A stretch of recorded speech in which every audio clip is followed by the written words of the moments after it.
महाभारत में दानवीर कर्ण ने भगवान श्री कृष्ण को अपनी व्याथा सुनाई, अपनी समस्याएं गिनाने लगा।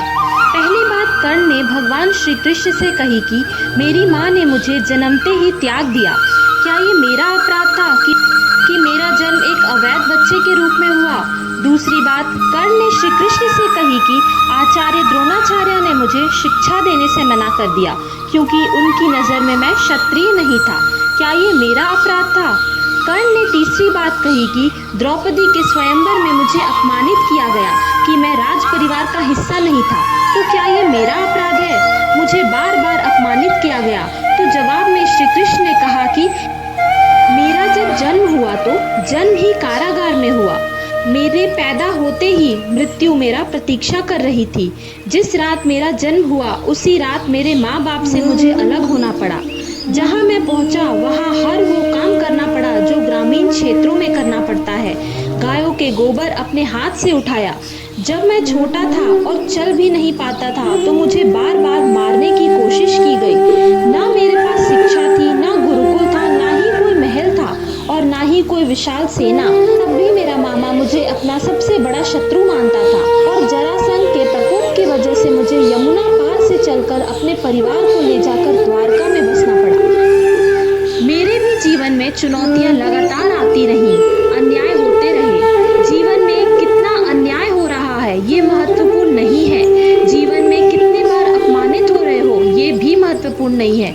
महत्वपूर्ण तो ये है कि आप उस अन्याय का, उस अपमान का कैसे जवाब देते हो। आपके पास कितना ज्ञान है जिसका आप इस्तेमाल करके इन सभी चुनौतियों से लड़कर आगे बढ़ते हो, क्योंकि जीवन तो भगवान का भी सरल नहीं था। श्रीमद् भागवत गीता के महाभारत के मध्य में युद्ध के शुरुआत से पहले भगवान ने अपने सखा अर्जुन को 18 अध्याय 700 श्लोक के रूप में सुनाया था। उस भागवत गीता के 5 महत्वपूर्ण सीख जो हमारे जीवन के लिए अत्यंत जरूरी है, आइए देखते हैं। पहली सीख, हम सबको पता है कि भगवान के दर्शन कब होंगे, वो प्राप्त कब होंगे, क्योंकि गीता के एक श्लोक में इसका व्याख्या चतुर्थ अध्याय के श्लोक नंबर 7 में किया गया है। इसका अर्थ यह है कि जब जब धर्म की हानि होगी, जब जब अन्याय बढ़ेगा, तब तब प्रभु अपने रूप को रचेंगे। इस दुनिया में ऐसा कौन सा समय है जब संकट नहीं आता, जब अन्याय नहीं होता, तो क्या भगवान प्रकट हो जाते हैं? भगवान श्री कृष्ण ने आगे ये भी कहा कि मेरा जन्म तो होगा मगर मेरा जन्म और कर्म अलौकिक है। उसके दर्शन के लिए आपको निर्मल होना होगा, उसके लिए आपको मोक्ष प्राप्त करना होगा, उसके लिए आपको मोक्ष के रास्ते पर चलना होगा। और वो रास्ता क्या है वो भी कृष्ण ने श्रीमद् भागवत गीता में बताया है। ओम का जाप और उनका ध्यान, बस यही है वो रास्ता जिसके जरिए आप प्रभु के दर्शन पा सकते हैं। दूसरी सीख है कि श्रीमद् भागवत गीता का सार समझाती है श्रद्धा। प्रभु के दर्शन करने के लिए श्रद्धा बहुत जरूरी है।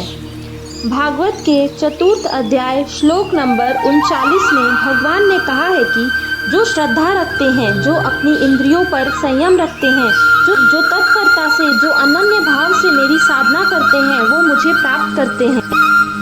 भागवत के 9वें अध्याय के श्लोक नंबर 26 में श्री कृष्ण ने ये भी कहा है कि पत्र, पुष्प, जल, फल जो भी श्रद्धा से अर्पण कर रहा है, मैं उसे प्रेम सहित स्वीकार करता हूँ। भगवान सुख के भंडार हैं, करुणामयी हैं और भाव के भूखे हैं।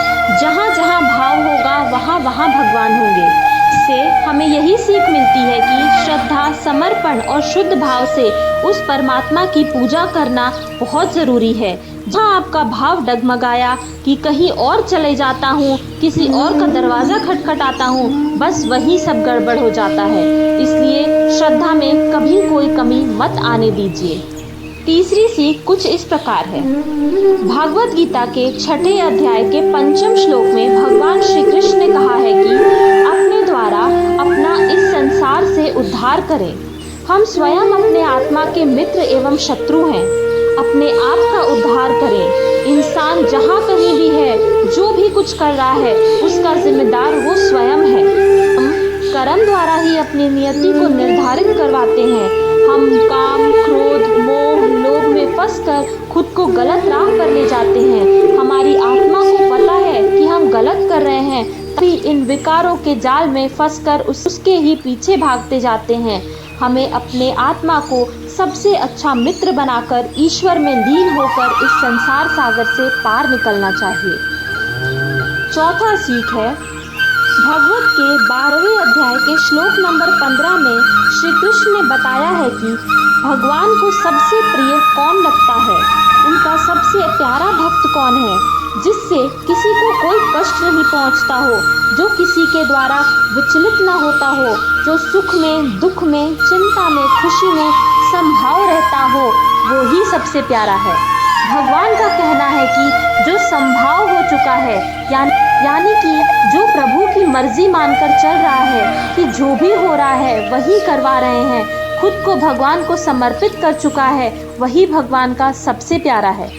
इस कलयुग में भगवान के प्रिय बनने के लिए हमें खुद को ऐसा बनाना चाहिए कि हमारे व्यवहार से किसी को ठेस ना पहुँचे, हम बातों से किसी को उदास न कर जाएं, हमारी बातों से कोई परेशान ना हो जाए।